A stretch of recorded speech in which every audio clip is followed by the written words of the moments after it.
Good morning everyone. जैसा कि हम आपको सेट टोटल समाप्त कर दिए हैं। सेट क्या है, उसमें सेट का जो टैग्स आता है वो सब बता दिए हैं। सब सेट क्या होता है, उसमें कम्प्लीमेंट ऑफ सेट क्या होता है, उसके बाद उसमें जितना है यूनियन, इंटरसेक्शन, डिफरेंस, ये सब सारा चीज़ सेट समाप्त कर दिए हैं। आप अगर सेट को शुरू से पढ़ना चाहते हैं तो वीडियो देखिए, उसका लेक्चर 1 से दिया हुआ है, वो सेट कंप्लीट हो जाएगा। अगर किसी भी तरह का परेशानी होता है तो आप कॉल कर सकते हैं, नंबर भी दिया हुआ है और उसको दूर कर लीजिए। तो सेट के बाद आता है दूसरा चैप्टर आपका 11वीं में, वो है रिलेशन एंड फंक्शन। तो रिलेशन में हम शुरू किए हैं। रिलेशन में एक रिलेशन को जानने से पहले एक चैप्टर आता है, उसमें दो समुच्चय का कार्तीय गुणन, Cartesian product of two sets.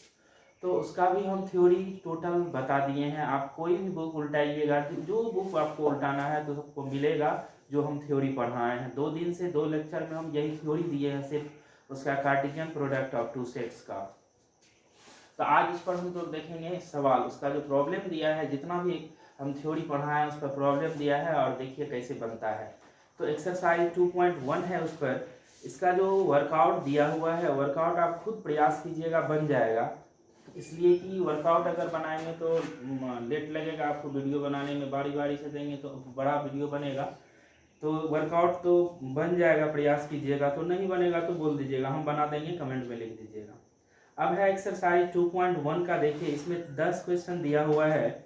ये क्वेश्चन आप बहुत आसान है, जितना थ्योरी पढ़ाए हैं सब उसी थ्योरी पर आधारित है।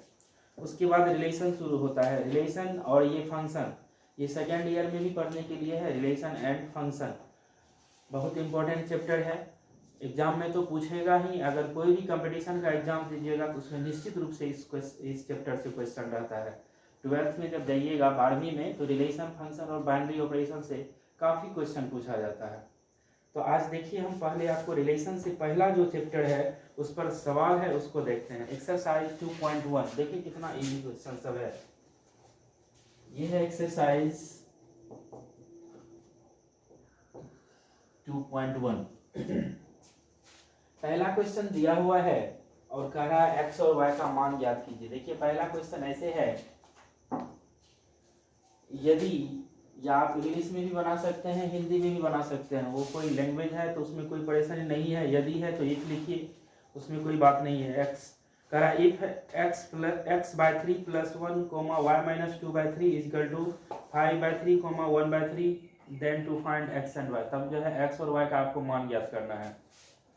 तो ऐसे है क्वेश्चन, कह रहा है इफ x/3 + 1 और ये y-2/3 =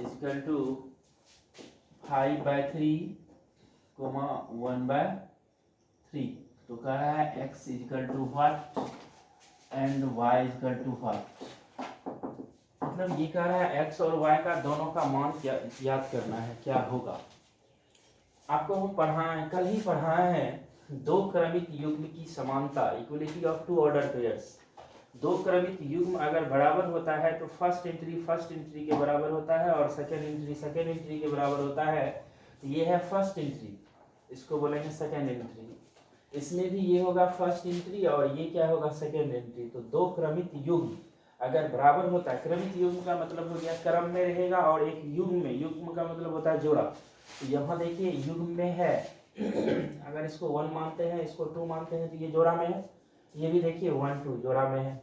तो दो क्रमिक युग्म अगर बराबर होता है तो इसका मतलब फर्स्ट कंपोनेंट के बराबर होगा और सेकेंड कंपोनेंट के। तो यहाँ हम लिखेंगे बाय इक्वलिटी ऑफ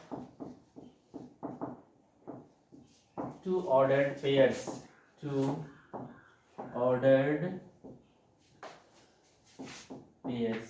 पेयर्स दे दीजिए। इसका मतलब हुआ दो क्रमिक युग्मों की समानता से। तो फर्स्ट एंट्री जो होगा वो x/3 + 1 = होगा 5/3, एंड सेकेंड एंट्री ये है y-2/3 = 1/3। तो यहाँ से x का वैल्यू निकालना है, जो ये चर है जिसको रखिए, जो मान निकालते हैं उसको रखते हैं। तो ये होगा 5/3, ये LHS में प्लस में है, RHS जाएगा तो क्या होगा -1।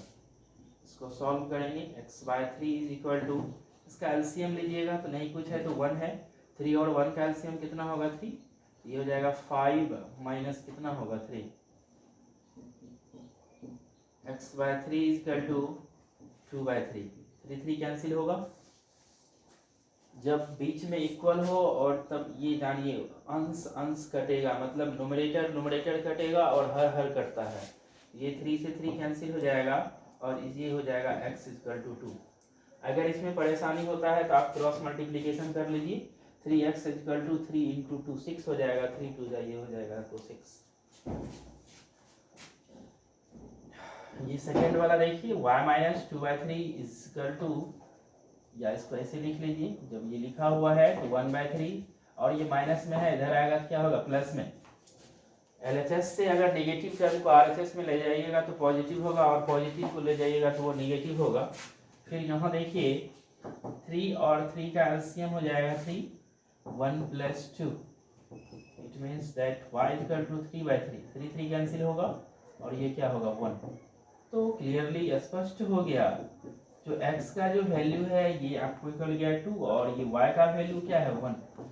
अब आपको अगर चेक करना है कि ये हम सही बनाए हैं कि गलत बनाए हैं तो देखिए स्पष्ट है, x का वैल्यू यहाँ 2 रखिए, ये मिलना चाहिए 5/3, 2 रखेंगे तो 2/3 या +1, जब इसका एलसीएम लीजिएगा 3 + 2 अर्थात 5/3, देखिए मिल गया। अब है y का वैल्यू 1 है, 1 देंगे तो 1 माइनस 2/3, 3 माइनस 2/3 अर्थात 1/3, देखिए मिल गया। इसका मतलब ये सही है। तो यही कंडीशन है, दो ऑर्डर्ड पेयर अगर सेम होता है तो उसका फर्स्ट कंपोनेंट के इक्वल होगा और सेकंड कंपोनेंट के इक्वल होगा। अब देखिए इसका दूसरा क्वेश्चन कर रहा है, यदि समुच्चय ए में 3 अवयव है, समुच्चय ए में कितना अवयव है 3 अवयव, कोई अवयव है नाम नहीं दिया हुआ है, और समुच्चय बी में भी आपको 3 4 5 है, मतलब 2 ही एलिमेंट है, 3 एलिमेंट है सॉरी, तो ए क्रॉस बी में अवयवों की संख्या ज्ञात कीजिए। हम बताए थे, थ्योरम पढ़ाए हैं, यदि किसी सेट ए में m एलिमेंट होता है और दूसरा सेट बी में n एलिमेंट होता है तो a क्रॉस बी में जो है m इंटू n एलिमेंट होता है। तो a में यहाँ 3 एलिमेंट है, b में भी 3 एलिमेंट है, तो a क्रॉस बी में कितना एलिमेंट होगा 9 एलिमेंट होगा, दोनों को मल्टीप्लाई कर देंगे। तो सिंपल क्वेश्चन है और इस तरह का ऑब्जेक्टिव पूछेगा जब आप लोग 11th का एग्जाम दीजिएगा, वो अप्रैल सब में होता है कॉलेज में, तो वहाँ देखिएगा। ये है 2 नंबर का क्वेश्चन, सॉल्यूशन लिखिए, सॉल्यूशन हल होता है ऐसे, गिवन दिया हुआ है ए में, आपको लैंग्वेज में दिया है ए में 3 अवयव है तो number of A equal to 3, n A का मतलब हो जाएगा 3, एन ए, एन जैसे ही किसी सेट में लग जाता है तो वो संख्या को बतलाता है, एन जैसे ही किसी भी सेट में लगेगा वो किसको बतलाता है नंबर होता है संख्या, तो एन ए का मतलब 3 ये दिया हुआ है। एंड बी इक्वल टू है ऐसे है क्या 3 4 और 5, इसमें भी तो 3 ही एलिमेंट है, देख लीजिए 1 2 3 here, n B equal to क्या है 3, तो कह रहा है n A cross B equal to what, अर्थात ए क्रॉस बी में अवयवों की संख्या ज्ञात कीजिए, ए क्रॉस बी में अवयवों की संख्या। इसका फॉर्मूला पढ़ाया है ना, n A cross B equal to n A into n B, n A into n B, ये पढ़ाया है फॉर्मूला।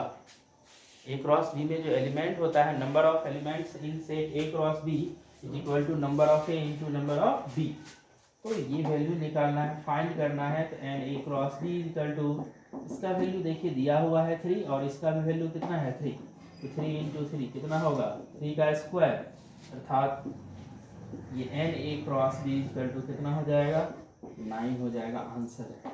इस तरह से कोई भी क्वेश्चन दिया हुआ रहेगा तो आप सॉल्व कीजिएगा। अब देखेंगे हम लोग नेक्स्ट क्वेश्चन, देखिए आगे।